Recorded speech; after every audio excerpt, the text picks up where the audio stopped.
चलो भैया common cell हो गया। देखो कॉमन सेल का मतलब क्या होता है? कंपनी क्या है? कंपनी क्या होती है? अरे भैया कंपनी क्या है? ना आर्टिफिशियल पर्सन। याद है आपको कि हमने इस पे बात करी थी कि कौन सी पर्सन है? आर्टिफिशियल पर्सन है।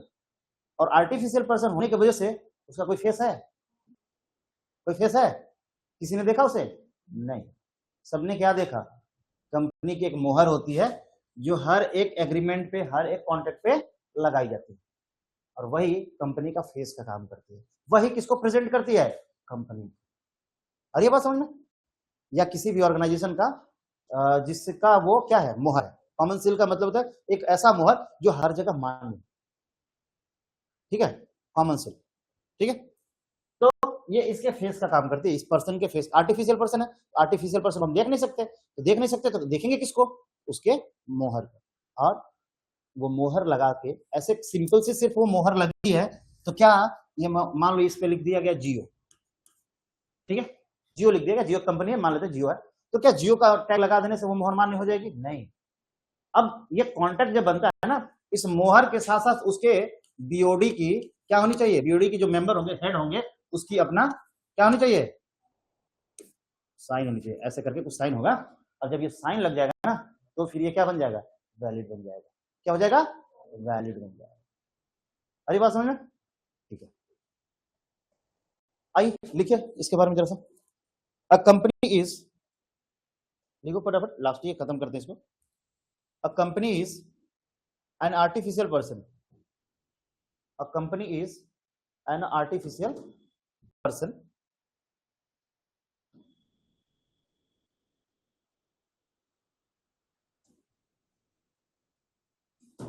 हो गया। Artificial person is not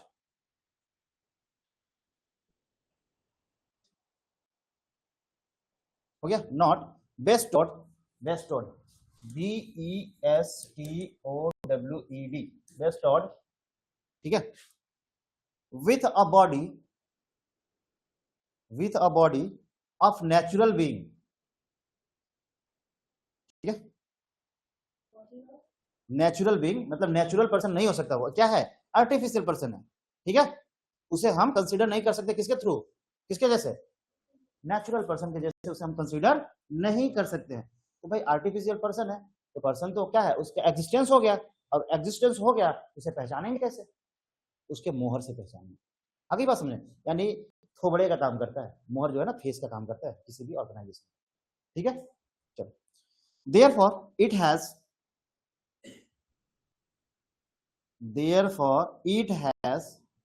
to work through it directors। BOD लिखा ना मैंने यहाँ पे, बीओडी का मतलब क्या होता है? Board of director. तो किसके थ्रू काम करता है ये? इसके डायरेक्टर के through. Through it's director, through it's director, comma लगा, ऑफिसर्स एंड अदर एम्प्लॉइज, ठीक है जी। यानी क्या कि भाई किसके थ्रू काम करता है? ये बोर्ड ऑफ डायरेक्टर के थ्रू काम करता है। ठीक है, बोर्ड ऑफ डायरेक्टर के थ्रू काम करता है, अपने कुछ स्पेशल ऑफिसर के थ्रू काम करता है, और साथ ही साथ उन कुछ चुनिंदे एम्प्लॉय के थ्रू काम करता है। ठीक है, सिलेक्टेड एम्प्लॉय के थ्रू काम करता है। चलो, तो भाई देखो, अब कहने का मतलब क्या है? कंपनी क्या होती है? एक कृत्रिम व्यक्ति होती है ना, आर्टिफिशियल पर्सन। तो कहते हैं जिसे प्राकृतिक शरीर नहीं दिया जा सकता, हम उसे क्या नहीं दे सकते? एक ह्यूमन बीइंग का शरीर नहीं दे सकते, इसलिए उसका फिजिकल एग्जिस्टेंस नहीं होता। उसका फिजिकल एग्जिस्टेंस क्यों नहीं होता? क्योंकि वो मानव शरीर उसके पास नहीं है, नेचुरल बॉडी नहीं है। हमने उसे किसके थ्रू बनाया है? लॉ के थ्रू। उसका बॉन्ड कैसे हुआ है? लॉ से हुआ है, कि ना कि नेचुरल ह्यूमन से हुआ, या नेचुरल बीइंग से हुआ। किसी से नहीं हुआ। हुआ किससे? एक लॉ के माध्यम से, एक कानून के माध्यम से उसका जन्म हुआ। इसलिए वो क्या है? आर्टिफिशियल है, क्योंकि उसे, उस लॉ को बनाया किसने? हम, मानव ने। और मानव जो भी बनाता है उसे क्या बोलते हैं? आर्टिफिशियल। अरे ह्यूमन जो भी बनाता है उसे क्या बोलते हैं? आर्टिफिशियल। तो लॉ को किसने बनाया? ह्यूमन ने। और लॉ ने किसको बनाया? उस ऑर्गेनाइजेशन को, उस कंपनी को, है ना। तो कंपनी क्या हो गई? आर्टिफिशियल। वही जो चीजें हमें नेचर से मिलता है, नेचर मतलब प्रकृति से, वो हमारे लिए क्या होता है? नेचुरल होता है। मानव क्या है? नेचुरल है। लेकिन मानव के द्वारा जो बनाई गई चीजें हैं वो क्या है? अब बात समझ में आए? डिफरेंस समझ में आया? ठीक, आगे बढ़े। ओके, कोई दिक्कत नहीं है ना अभी? चलो, तो यहां तक हो गया कंप्लीट। आइए अब बात करेंगे टाइप्स ऑफ कंपनी की। किसकी बात करेंगे? हाँ?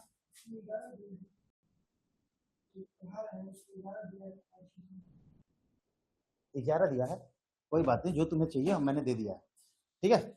बाकी जो चीजें चाहिए आगे आएगा, है ना। उसके लिए तुम टेंशन ना लो। उसमें एक दिया होगा लिमिटेड लायबिलिटी, लिखा है ना मैंने। इन कंपनियों की लायबिलिटी क्या होती है? लिमिटेड होती है ना। किसके माध्यम से? शेयर के माध्यम से और गारंटी के माध्यम से, ठीक है। तो टाइप्स ऑफ कंपनी पढ़ाएंगे ना, तो उसमें सारी चीजें आ जाएगी, ठीक है। आओ देखो जरा सा।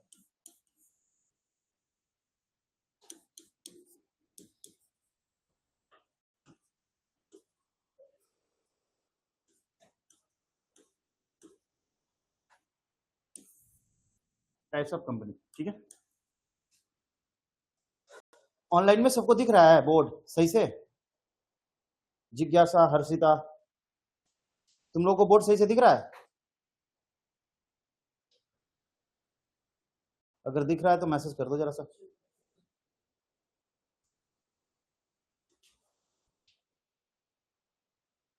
टाइप्स ऑफ कंपनी, यानी कंपनी भी, अब तुम कहोगे सर कंपनी के भी टाइप होते हैं क्या? हम तो कंपनी जानते थे, कहाँ काम करते हो? तो कंपनी में काम करते हैं। लेकिन ये नहीं पूछा हमने कभी कि किन से कौन सा कंपनी में काम करते हैं। बात समझ रहे हो? कहाँ काम करते हो? कंपनी में काम करते हैं। किस कंपनी में काम करते हो? नहीं पता सर। कंपनी भी टाइप हो, कंपनी के भी प्रकार होते हैं क्या? हाँ भाई, कंपनी के भी क्या होते हैं? टाइप्स होते हैं, ठीक है। चलो, सबसे पहला टाइप है कंपनी का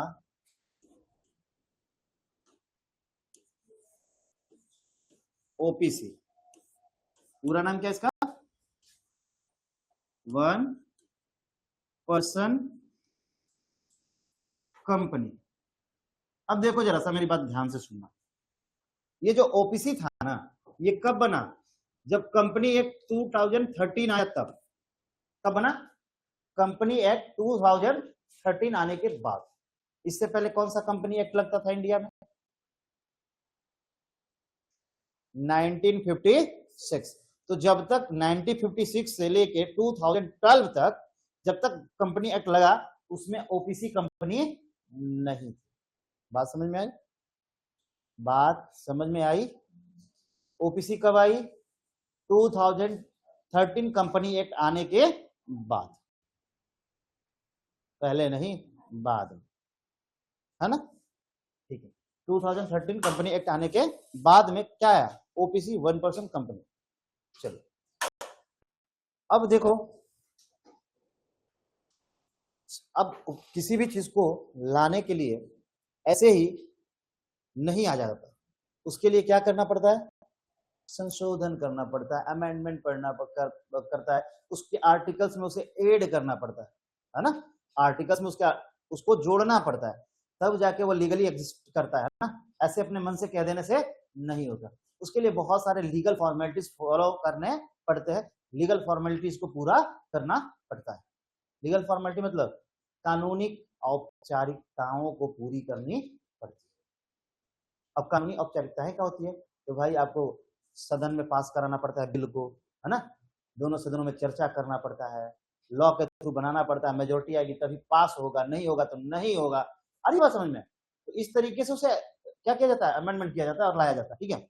चलो, तो जब बहुत सारी कहोगे कि सर जब 1956 कंपनी एक्ट था ही, तो 2013 की क्या जरूरत थी? बात समझ में आया? आपके मन में बात आएगी ऐसी कि सर जब 1956 कंपनी एक्ट था तो 2013 की क्या जरूरत थी? एक बात बताओ, तुम्हारे पास बचपन के कपड़े हैं ना, तुम्हारे को नए कपड़े की क्या जरूरत है? छोटे हो गए, ठीक है ना। छोटे हो गए यानी आपके शरीर में नहीं आ रहा। सिंपल सा बात यही होता है कि उन समय के साथ साथ जो चीज मॉडर्निटी आई है, जो चीज चेंजेस आए हैं हमारे बिजनेस में, वो सारे चीजें उस फ्रेमवर्क में नहीं थी। यानी उस फ्रेमवर्क में ये आधुनिक चीजें नहीं समाई। तो इन आधुनिक मॉडर्न चीजों को उस फ्रेमवर्क में लाने के लिए हमें फिर से कौन सा एक्ट लाना पड़ा? Company act 2013। बात समझ आ रही है? किसी को कोई दिक्कत यहां तक?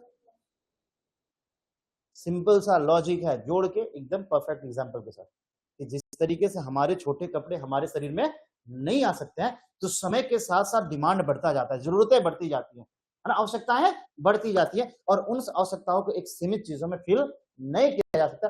इसलिए जरूरत पड़ती है एक नए फ्रेमवर्क की, एक नए ढांचे की, जिसके साथ हम आगे बढ़ सकें। ठीक है, तो फिर आया क्या? कंपनी 2013। अब लिखो ओपीसी कंपनी के बारे में, लिखो।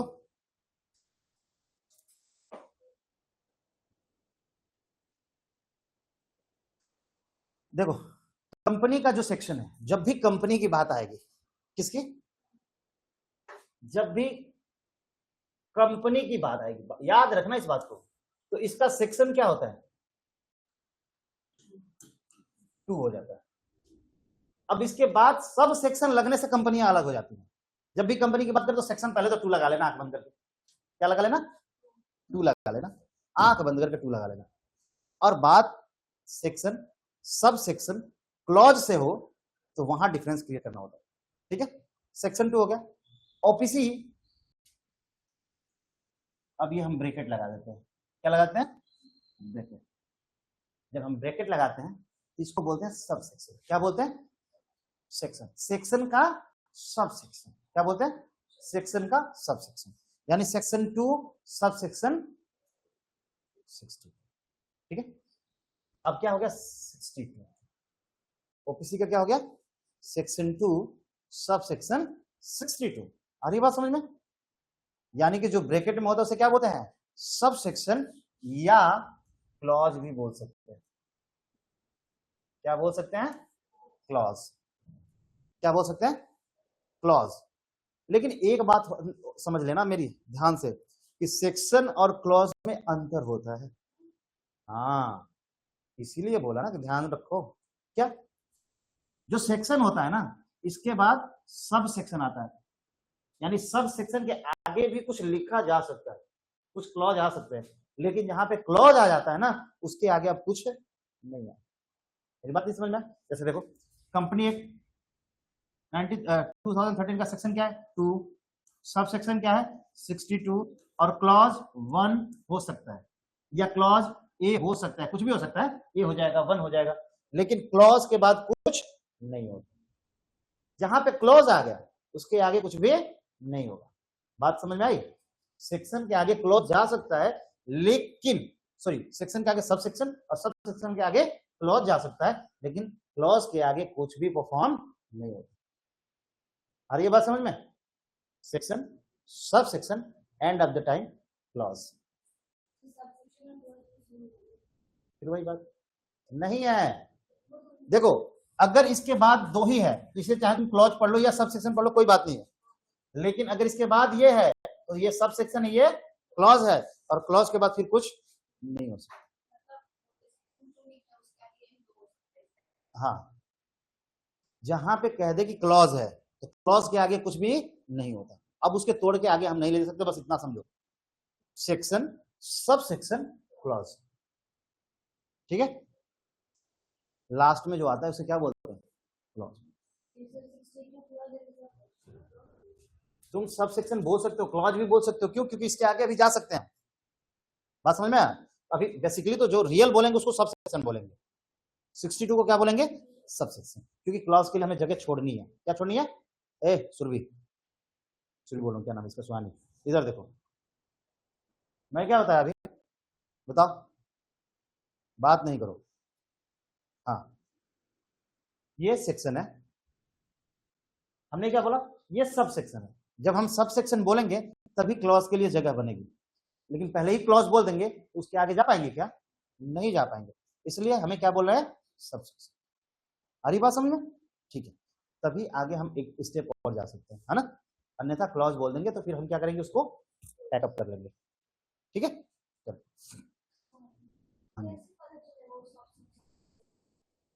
भाई पहले स्टेप पे जो होगा वो सेक्शन है, पहले ब्रैकेट में जो होगा उसे सब सेक्शन बोलते हैं, सीधी सीधी बात। दूसरे ब्रैकेट में जो आ जाएगा उसे क्लॉज बोलेंगे। अब इतना समझ लोगे? नहीं, तुम सब सेक्शन बोलना, कंफ्यूज नहीं होना इधर को, सीधी सीधी बात। ठीक है, बोल सकते हो, लेकिन तुम फिर बोलोगे सर क्लॉज बुलवा दिए, फिर सब सेक्शन बुलवा दिए। तुम कुछ भी बोल सकते हो, मैटर ये करता है कि उसके आगे स्टेप्स हैं कि नहीं, आगे के कुछ प्रोसीजर बचे हैं तो वहीं पे एंड हो गया, एंड हो गया तो क्लॉज बोल के निकल जाओ, लेकिन उसके प्रोसीजर आगे के बचे हैं तो फिर वो सब सेक्शन है, क्योंकि हमें क्लॉज के थ्रू आगे बढ़ना है। आ रही है बात समझ में? अब तुम कैसे पहचानोगे? 2 है, ब्रैकेट से बाहर सेक्शन है, सिंपल सी बात। ब्रैकेट में बंद हो गया तो 62 सब सेक्शन है। ठीक है, इसके आगे नहीं है कुछ तो सब सेक्शन बोल लो, क्लॉज बोल लो, मैटर नहीं करता, लेकिन आगे कुछ होगा, ये सब सेक्शन, अगला वाला क्लॉज। बात समझ गए? ठीक है, लिखो जरा ऑफिस के बारे में, पूरा नाम लिख लो, 1% कंपनी। अकॉर्डिंग टू सेक्शन या एज पर सेक्शन 262, अकॉर्डिंग टू सेक्शन 262 मतलब 2 क्लॉज 62, ठीक है, एज पर कंपनी एक्ट 2013, नहीं लिखना है, फिर से सुन लो, according to company act, sorry according to section, हाँ 2 क्लॉज या सब क्लॉज जो सब सेक्शन जो भी है 62 ऑफ द कंपनी एक्ट 2013, है ना, only one person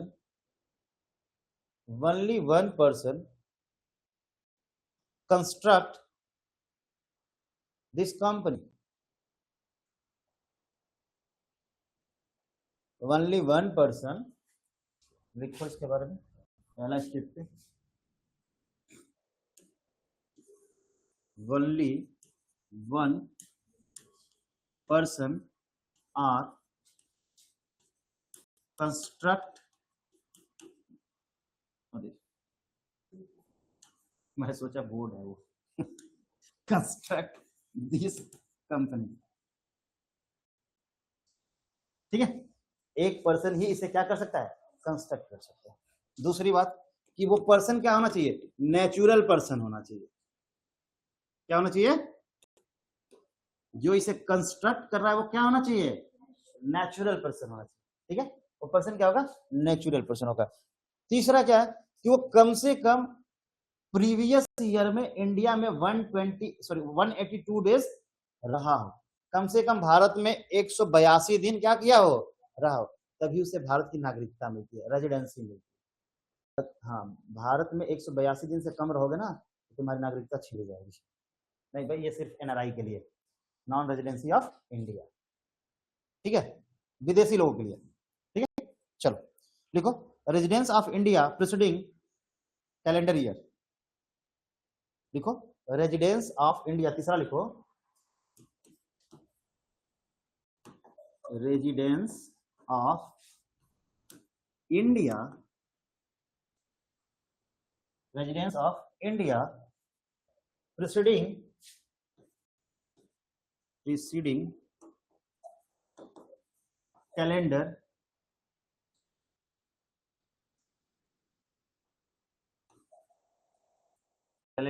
ईयर, यानी प्रीसीडिंग पिछले कैलेंडर ईयर में कम से कम वो 182 दिन क्या होना चाहिए, इंडिया में रहना चाहिए। लिखो calendar year, 182 day live in India. ये जो नेचुरल पर्सन है ना, वो क्या करेगा, 182 डे लिव इन इंडिया। ठीक है, यानी कि इस पर्सन को भारत में कितना दिन रहना होगा, 182 दिन कम से कम। ठीक है, यहां तक बात समझ में आई आपको? हाँ भाई, उस नेचुरल पर्सन से, भारत वाला तो भारत में ना रहेगा। तुम इंडियन हो तो इंडिया की सिटीजनशिप है आपके पास, नागरिकता है आपके पास, और इंडिया की जब नागरिकता है तो आप पहले किसी काम से साल भर 2 साल बाहर रह सकते हो, कोई मैटर नहीं करता, हो तो आप इंडिया के ही, लेकिन जैसे ही आपने नागरिकता ले ली यूएसए की तो फिर आपको 182 दिन यहाँ रहना जरूरी हो जाएगा। बात समझ में आया? हाँ, ये बात है। लिखो, he will be subscribe to memorandum. दूसरा लिखो, इसके आगे लिखो, हाँ इसी में, he will be subscribe to memorandum, यानी वो भी अपना मेमोरेंडम बनाएगा, सब्सक्राइब करेगा मेमोरेंडम को। बताया था ना एमओए क्या होता है, एओए क्या होता है। हाँ, तो लिखो अगला, भैया, he will be subscribe to memorandum। Memorandum क्या होता है जी? कौन कौन बताएगा मेमोरेंडम क्या होता है?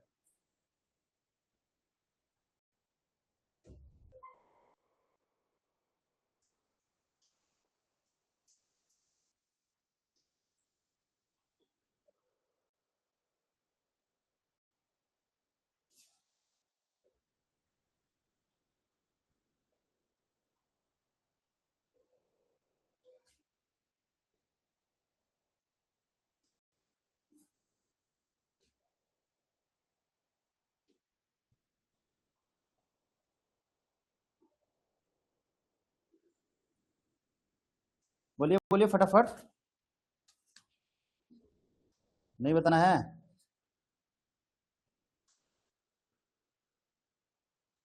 बोलिए फटाफट, पीटने लगेंगे अभी।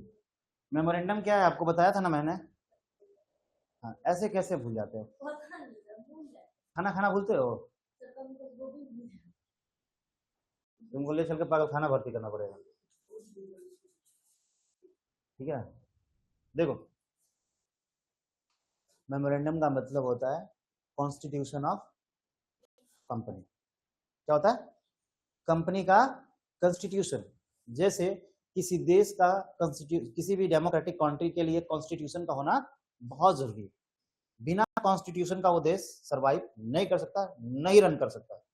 उसी तरीके से कोई भी कंपनी बिना मेमोरेंडम के रन नहीं कर सकती।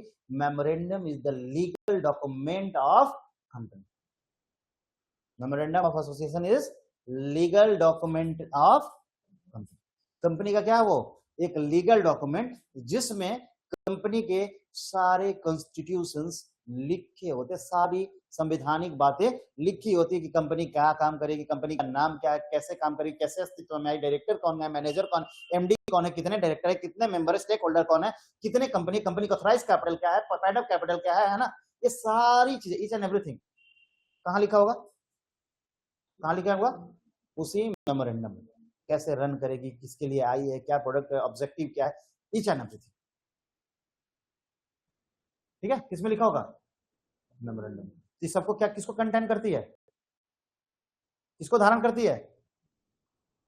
अरे मेमोरेंडम में क्या धारण होता है? कंपनी की संवैधानिक बातें, ठीक है ना? किसको कंस्ट्रक्ट करती है? कंपनी की संवैधानिक बातों को, जिसके थ्रू हम कंपनी को क्या करते हैं? रन करते हैं। वो कहां लिखा होता है? मेमोरेंडम में। जैसे हमारा देश कहां कैसे चलेगा, ये सारी बातें कहां लिखी है? संविधान में। वैसे ही कंपनी कैसे रन करेगी, ये सारी बातें कहां लिखी होती है? क्लियर है? ठीक है। अब बोलोगे, दोनों हाथ से पकड़ के बांध देंगे इस महीने में। देखो, he will also another one, sorry, he will be subscribed to memorandum लिखवा दिया, ठीक है। he will, अगला लिखो, he will also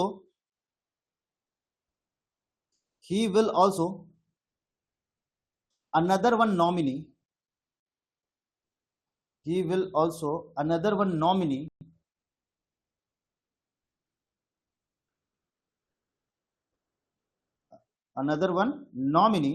who is member in case of death, who is the member in case of death, he will take charge of company। यानी क्या होगा? उसका अपना एक नॉमिनी होगा। जो नेचुरल पर्सन है ना, इसका क्या होगा? एक नॉमिनी होगा। क्या होगा? नॉमिनी होगा। अगर इस नेचुरल पर्सन की क्या होती है? डेथ हो जाती है तो ये नॉमिनी क्या करेगा, अब उस कंपनी को चलाएगा। कंपनी तुम अकाउंट ओपन कराती हो बैंक में, नहीं कराई हो, स्कॉलरशिप नहीं भरी हो, आज तक तुम्हारा खाता ही नहीं है। आज सिर्फ तुम खाता है तो खाता कहां से रहेगा, किसका किसका अकाउंट है भाई बैंक में, ठीक है। तो बैंक में जब तुम फॉर्म भरते हो उसमें पूछता है कि आप किसको नॉमिनी बनाना चाहते हो, ठीक है। आप मम्मी को बना लो, पापा को बना लो, भाई को बना लो, बहन को बना लो, दोस्त को बना लो, जिसको मन करे उसको बना लो। अब क्या है, इन केस कभी भगवान न करे किसी के साथ वो पर्सन के साथ कुछ हैपन हो जाता है ना, तो क्या होता है उस कंडीशन में वो जो नॉमिनी होता है वो उस पूरे अकाउंट का क्या हो जाता है, ऑनर हो जाता है। अब वो सारे पैसे पे जो भी उस अकाउंट में होगा उसका मालिक कौन बन जाएगा, नॉमिनी। अब सुरभि सोच रही है कि मैं जाकर मम्मी का हाथ लगवा कर अंगूठा लगवा कर जबरदस्ती अपना नाम चढ़वा लूंगी। बहुत ध्यान से सुन रही थी कि कैसे हो जाएगा काम, ठीक है, जबरदस्ती नहीं करना है भाई, उधर ही रहने देना है।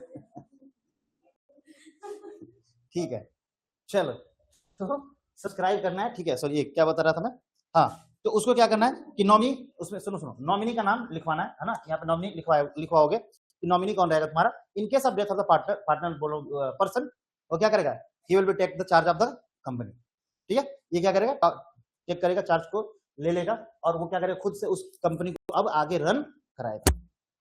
कंपनी बंद नहीं होगी, ऐसा नहीं कि वो मेंबर चला जाएगा तो कंपनी बंद हो जाएगी। हमने परपेचुअल सेक्शन में क्या लिखवाया था, member will be come, member will be goes out, member will be live, member will be die, but company will be remain.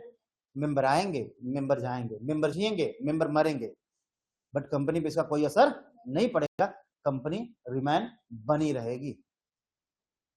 बात समझ गए, हाँ। तो कंपनी बंद नहीं होगी, अब उसे चलाने वाला लीगल पर्सन बदल जाएगा। भाई इनकी डेथ हो गई तो अब तो ये चलाएंगे नहीं, आएंगे क्या वापस कब्र में से, नहीं चलाएगा कौन इनको, दूसरा नॉमिनी। हाँ, इसका भी अपना नॉमिनी, जैसे ही इस पोजीशन पे आएगा ना इसका खुद का नॉमिनी हो जाएगा, बनते जाएंगे, ये पोजीशन बढ़ता जाए, सीक्वेंस बढ़ता जाए। आ गई बात समझ में, चलो आगे बढ़ते हैं, बहुत क्यूरियोसिटी है जानने की। चलो लिखो इसमें, इसी में लिखना एक्टिविटी के बाद, सॉरी कंपनी के बाद लिखो, उसके नीचे लिखो he will be responsible for, कौन, वही पर्सन जो नॉमिनी था, अब वो रिस्पॉन्सिबल हो जाएगा, है ना। ही will be responsible for, he will be responsible for all those activity। अब बाकी सारी एक्टिविटी परफॉर्म करने के लिए कौन रिस्पॉन्सिबल हो जाएगा बाबू, कौन रिस्पॉन्सिबल हो जाएगा, ये जो नॉमिनी था किसका, इस नेचुरल पर्सन का, वो क्या हो जाएगा, रिस्पॉन्सिबल होगा, जिम्मेदार होगा। अब जब ये नेचुरल पर्सन के पोजीशन पे आ जाएगा तो इसका भी अपना क्या हो जाएगा, आ गई बात समझ में, कि इनकेस अब फ्यूचर में इसके दुश्मन इसको गोली मार दिए तो फिर वो नॉमिनी उठ के इसके गद्दी पे बैठेगा, है ना। यानी कोई ना कोई गद्दी पे बैठेगा, गद्दी खाली नहीं रहेगी। आगे बात समझ, हाँ बोलो क्या चाहती हो तुम, क्या चाहती हो तुम, उठा के तुमको बैठा दिया जाएगा भाई। नहीं, पूछता है कि आप कितने पर्सन को नॉमिनी बनाना चाहते हो, 1 2 3, हाँ हाँ 3 3 भी रहता है अकॉर्डिंग टू सिचुएशन। अब कंपनी का क्या रूल है मैं उतना जाकर डेप्थ में तो नहीं देखा हूँ, बट बैंक अकाउंट में भी पूछता है 3 लोगों को बनाना चाहते हो, 3 लोगों के लिए भर सकते हो, तो कंपनी है अलग अलग लोगों के लिए भर सकते हो। अब तुम कह दो कि सर जितने लोगों को बनाया उतने लोग उड़ा दिए तब, अरे भाई ऐसा नहीं होता है। अगर ऐसा हो जाता है तो सेंट्रल गवर्नमेंट उसे टेक ओवर कर लेती है। वास्तव में अब उस चीज को कोई कमांड करने वाला नहीं है तो फिर उसका लिक्विडेशन कराया जाता है। क्या कराया जाता है, लिक्विडेशन। और लिक्विडेशन करा के जिसका पैसा उसमें इन्वेस्ट हुआ है उसको सारे पहले पैसे उसको पहले आउटसाइडर को दिए जाते हैं, देन जो बचता है उसके स्टेक होल्डर्स में बांट दिए जाते हैं। आगे बात समझ, बहुत क्यूरियोसिटी है जानने के लिए, थोड़ा सा वेट नहीं होता है, थोड़ा आगे भी पढ़ ले है। चलो भाई अगला लिखो बाबू, लिमिटेड लाइबिलिटी। आ गई बात को, जो तुम कह रहे थे सर आगे भी कुछ है, एक्टिविटीज। दिमाग कहीं और रहेगा तो क्या होगा। अरे बड़ी ध्यान से सुन रही थी, क्यूरियस होकर। हाँ, हमको लग रहा है कि मम्मी का अंगूठा काट के लगाओगी तो। हाँ, पापा का। हाँ, हम लोगों के खाते ही नहीं है, एक खाता है उसमें 11 रुपया है, लेके क्या करोगे? क्या करोगे? हमारे पास जो भी पैसे आते हैं हम शेयर में इन्वेस्ट कर देते हैं, सीधी सीधी बात है। अकाउंट में पैसे नहीं हमारे, मार दो गोली भैया, ले जाओ अकाउंट अकाउंट, मोबाइल, एटीएम सब लेके चले जाओ। अब नहीं बनोगी ना, अभी नहीं। वहां से तुम्हें कुछ नहीं मिलेगा। देखो, आओ बात करते हैं लिमिटेड लायबिलिटी के बाबू। लिमिटेड लायबिलिटी का क्या मतलब है, इसको जानना जरूरी है। लिमिटेड लायबिलिटी की क्या मतलब है? हमने जब फॉर्म ऑफ बिजनेस पढ़ा था तो उसमें सोल प्रोप्राइटर पढ़ा था, पार्टनरशिप पढ़ा था, कोऑपरेटिव सोसाइटी पढ़ा था, कंपनी पढ़ा था। याद है आपको? फर्स्ट या सेकंड सेमेस्टर में पढ़ा था। ठीक है। सोल प्रोप्राइटर में क्या लायबिलिटी होती है? अनलिमिटेड। पार्टनरशिप में क्या लायबिलिटी होती है? अनलिमिटेड। कोऑपरेटिव में लिमिटेड होती है, कंपनी में लिमिटेड होती है। अब कंपनी का एक टाइप है 1%, यहाँ पे लायबिलिटी क्या होती है? लिमिटेड होती है। क्या होती है? लिमिटेड होती है। लिमिटेड कैसे होती है? तो होती है लिमिटेड बाय शेयर। किसके माध्यम से होती है? शेयर के माध्यम से। यानी एक बात तो समझ लेना, जो मेंबर इसका क्या बनेगा, जो इसे रन कराएगा, जो भी इसका मेंबर बनेगा, उसके पास मिनिमम एक शेयर होने चाहिए इस कंपनी में। क्या होने चाहिए? अरे जो इस कंपनी को रन कराएगा उसके पास इस कंपनी के कम से कम क्या होने चाहिए? एक शेयर। और जब तक एक शेयर नहीं होगा तब तक ये इस कंपनी का मालिक नहीं बनेगा, इस पे इस कंपनी का कंट्रोल, कंपनी पे इसका कंट्रोल नहीं होगा। यानी कंपनी का एक शेयर, कम से कम एक शेयर इसके पास होना जरूरी है। बात समझ में? तो लिमिटेड बाय शेयर होती है ना? और लिमिटेड बाय शेयर होने के बेनिफिट क्या है कि आपकी जो लिमिटेशन है ना उस शेयर तक। अगर मान लो आपने कंपनी बनाया, ठीक है, क्या करा? कंपनी हमने बनाया और आपने पैसा इन्वेस्ट किया इसमें, बस शेयर परचेस किया, ठीक है। तो अब कहता है क्या, इसका नियम क्या कहता है कि भाई देखो, अगर आप लिमिटेशन करते हो शेयर के माध्यम से, तो जितने शेयर आप परचेस करते हो, मान लो हमने इस कंपनी के 100 शेयर लिए और 100 शेयर में से 50 का क्या कर दिया? पेमेंट कर दिया। क्या कर दिया? पेमेंट कर दिया। ठीक है ना? क्या कर दिया? पेमेंट। रिमेनिंग कितना बच गया अपने पास? 50।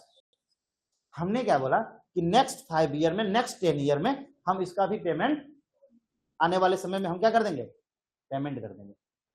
लेकिन आने वाले समय में क्या हुआ, कुछ कारणवश क्या हो गया, कंपनी क्या हो गई? डिफॉल्ट हो गई। डिफॉल्ट मतलब दिवालिया घोषित हो गई और ये कंपनी डूबने लगी। कारण ये हुआ कि कंपनी को बंद करने का नौबत आ गया। ठीक है। और कंपनी को जब बंद करने का नौबत आया तो भाई इस पर्सन से क्या मांगा गया? इस 50 शेयर का पैसा। कंपनी घाटे में है, बहुत ज्यादा घाटे में है, लेकिन आपको लिमिटेशन होगा, लिमिटेड बाय शेयर होंगे आप, लिमिटेशन होगा आपके शेयर के माध्यम से, तो कंपनी आपसे सारा पैसा नहीं मांगेगी, सिर्फ कितना मांगेगी? जितना आपका पैसा बच गया। यही लिमिटेड लायबिलिटी का बेनिफिट होता है। लेकिन यही लायबिलिटी आपकी अनलिमिटेड होती तब तक पेमेंट करते जब तक कि सामने वाला का पाई पाई न चुक जाए, वरना उसके लिए आपको पर्सनल एसेट्स भी सेल करने पड़ जाते। आगे बात समझ में? और तब तक सेल करने पड़ते जब तक कि आप दिवालिया घोषित न हो जाते, इंस्टॉलमेंट। ठीक है, इंसॉल्वेंट ना हो जाते। इंसॉल्वेंट मतलब दिवालिया घोषित ना हो जाते, तब तक आपको बेचना पड़ता है। अगर बीच में पैसा पेमेंट सारा सेटलमेंट हो गया तब तो ठीक है, लेकिन अगर नहीं हो पा रहा है तो आपके शरीर से एक कपड़ा तक भी उतार लिया जाएगा और आपको अपने मन से दिवालिया घोषित नहीं होना है। You are prove by court. Court के द्वारा आपको प्रूव करना पड़ेगा, है ना? अब आप क्या हो गए? दिवालिया हो गए। अब आपके पास कुछ भी पे करने के लिए नहीं है। आ गई बात समझ में? क्लियर? ठीक है। तो भाई देखो, अब ये क्या करेगा, आपसे आगे के समय में नेक्स्ट 50 शेयर के ही जो रिमेन अमाउंट बच गए हैं वही आपसे कॉल करके मांगा जाएगा। जैसे मान लो एक शेयर 1 रुपए का तो 50 रुपए बच गए, यही 50 रुपए फ्यूचर में आपसे मांगा जाएगा, उसके बाद की जिम्मेदारी आपकी नहीं। आगे बात समझ में? ठीक है, अगला लिख लो।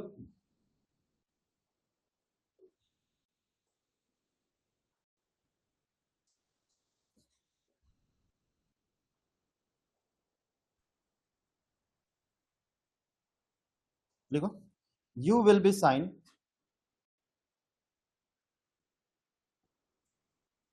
यू विल बी साइन, क्या करोगे? अब आप साइन करोगे उस पर, है ना?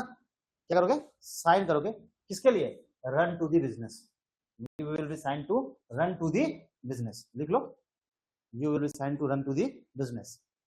अब आपका साइन होगा, सिग्नेचर होगा, क्या करने के लिए बाबू, उस बिजनेस को रन कराने के लिए, ठीक है। लेकिन अब क्या है कि देखो जरा सा, अब जब चाहते हो, मान लो कि कुछ दिन आपने बिजनेस करा, 1 साल बिजनेस करा ओपीसी में, है ना, कंपनी को चलाया, मजा नहीं आया, आपको लगा कि कंपनी के फॉर्म को बढ़ाते हैं, इसमें तो थोड़ा सा प्रॉफिट मिल रहा है, हाँ? छोटी कंपनी 1% है, मैंने ज्यादा हो रहा है, ये जो भी चीज है, तो थोड़ा सा इनकम कम है, तो हम क्या करते हैं, इसके फॉर्म को चेंज कर देते हैं, अब इसको प्राइवेट कंपनी बदल देते हैं, पब्लिक कंपनी बदल देते हैं। तो जब आप इसके फॉर्म को चेंज करना चाहते हैं ना, चेंज ऑफ द फॉर्म, ठीक है, इस फॉर्म को चेंज करना चाहते हैं, तो आप सडनली चेंज नहीं कर सकते, कम से कम आपको क्या करना पड़ेगा, 2 ईयर इसमें काम करना पड़ेगा, 2 ईयर इसको रन कराना पड़ेगा, 2 साल के आफ्टर 2 ईयर ही आप क्या कर सकते हो, इस कंपनी को ओपीसी से प्राइवेट में, पब्लिक में क्या कर सकते हो, कन्वर्ट कर सकते हो। 2 वर्ष तक आप इसमें कुछ भी चेंज, ठीक, लिखो, conversion into any other kind of company, conversion into any other kind of company, conversion into any kind of other any other kind of company, restricted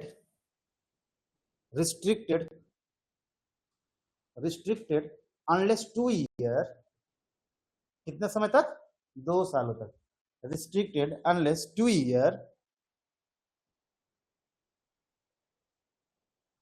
लिख लिया, 2 year have expired from the date of incorporation of company, यानी कि company का जब incorporation हुआ है उस date से 2 साल तक आप उसे किसी भी अदर टाइप्स ऑफ कंपनी में चेंज नहीं कर सकते हो। आ गई बात समझ में? ठीक है, चलो ये था किसका, ओपीसी का, ठीक है। कल अगले फॉर्म को देखेंगे कौन सा है, ठीक है। हाँ, कोई दिक्कत, किसी को परेशानी यहाँ तक? क्या नाम है बाबू तुम्हारा?